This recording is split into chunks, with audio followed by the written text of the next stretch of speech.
ថ្នាំអស់4កំប៉ុងឥឡូវគាត់ដើរបានអីបានហើយជាហើយបងគាត់លេបថ្នាំនឹងត្រូវបងឥឡូវគាត់សុខសប្បាយអរគុណច្រើនបងឥឡូវគាត់ជាហើយគាត់ដើរបានហើយបងអើយអ្នកអើយថ្នាំផឹកទៅវាត្រូវហើយវាបានខ្ញុំដើរបានហើយខ្ញុំបានអរគុណណាស់អ្នកអើយបានដើរបានហើយអ៊ុយហើយអត់អ៊ុយទេគ្រប់អតិថិជនឲ្យតែបានពិសេសជាមួយនឹងជីនសិនវីតាមុនហើយគឺពិតជាទទួលបាននូវស្នាមញញឹមសាច់ជាថ្មីត្រឡប់មកវិញព្រោះថាជីនសិនវីតាមុនជាផលិតផលដែលល្អហើយពូកែក្នុងការដោះស្រាយបញ្ហាជំងឺស្លាប់មួយជំនាញខ្លួនទៅកាន់អ្នកជំងឺឲ្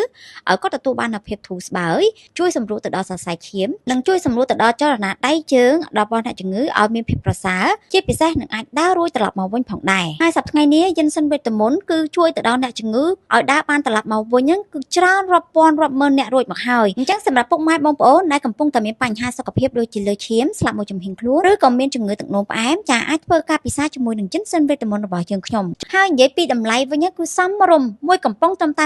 $28តែប៉ុណ្ណោះតែហូបហើយគឺទទួលបាននៅភាពប្រសើរត្រឡប់មកវិញពិតតែម្ដងគឺផលិតផលមានគុណភាពអតិថិជនប្រើច្រើនធូរស្បើយគ្រប់គ្នាអញ្ចឹងនៅចាំអីទេពុកម៉ែបងប្អូនមិនស្ទាក់មិនស្ទើរទេអាចដាក់លេខទូរស័ព្ទនិងទីតាំងឥឡូវនេះដើម្បីធ្វើការបញ្ជាទិញជាមួយនឹងជីនសិនវីតាមុនយើងខ្ញុំឬក៏អាចប្រឹក្សាចូលទៅក្នុងเพจរបស់យើងខ្ញុំផងដែរ